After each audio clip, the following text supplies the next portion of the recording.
Wondered how common mental disorders are in America.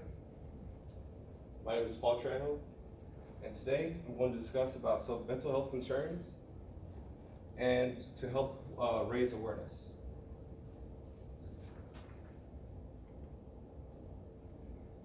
Okay.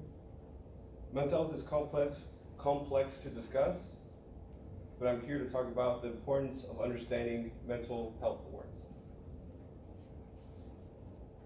Okay, these are the objectives. I'm gonna go over the definition of mental illness. I'm gonna go over statistics and ways to manage your mental health. Also, when to seek a medical provider. Okay, so what is the definition of a mental illness? Okay, so mental illness is any broad range of medical conditions. I'm just going to break that up a bit, that are marked primarily by sufficient disorganization of personality, mind, or emotions to impair normal psychological functioning and cause marked distress or disability that are typically associated with disruption in normal thinking, feeling, mood, behavior, and interpersonal interactions or daily functioning. In the statistics, it is estimated 26.2% of Americans ages 18 and older, about 1 in 4 adults suffer from a diagnosable mental disorder in a given year. So that means there's 11 people here, about 2 to 3 people here may or may not have a mental disorder. And according to National Institute of Mental Health, about 6%, or about 1 in 17 adults, suffer from a serious mental illness.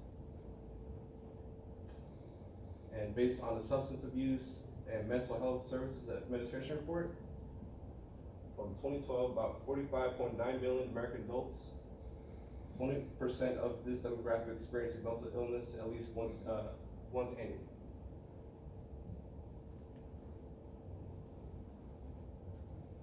Okay, we're going to go over managing mental health with therapeutic lifestyle changes. You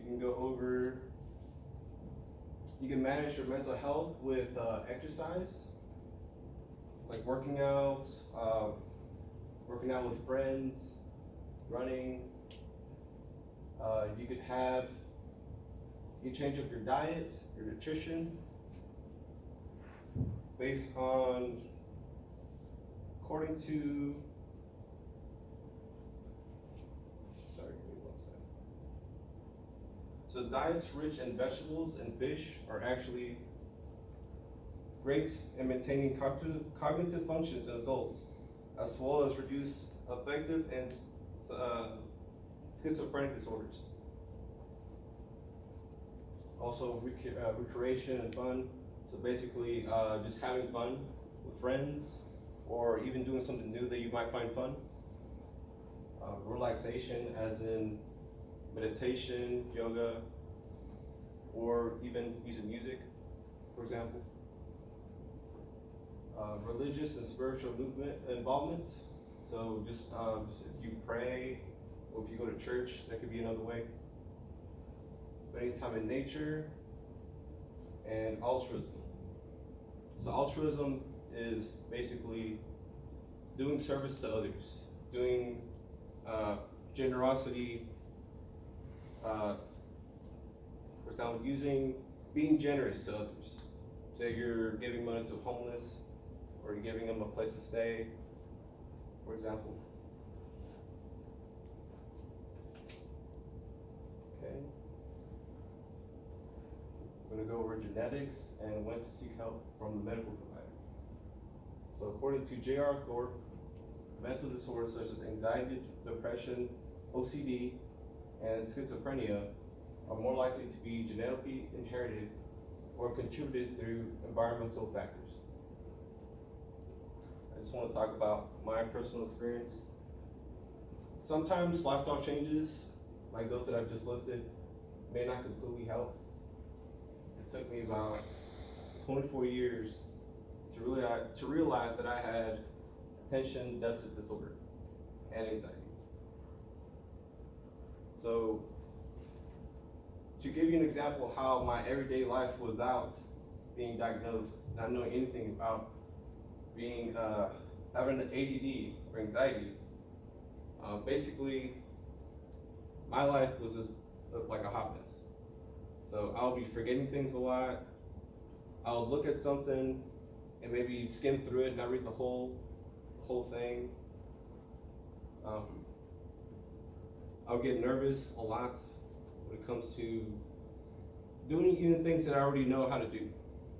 When teaching others, I would teach them the right way to do it, but when it comes down to actually doing it, I may forget a couple things, or I may even just forget to do it.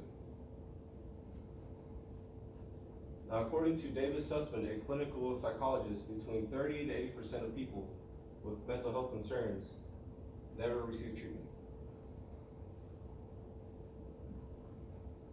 That's a pretty big number, in my opinion.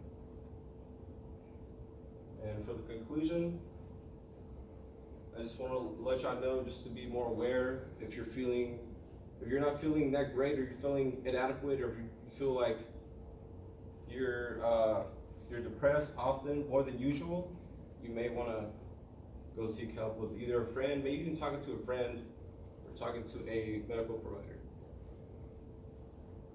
And according to David Usman, hidden factors such as fear, shame, inadequacy, limited awareness, and hopelessness are the most challenging factors when seeking help.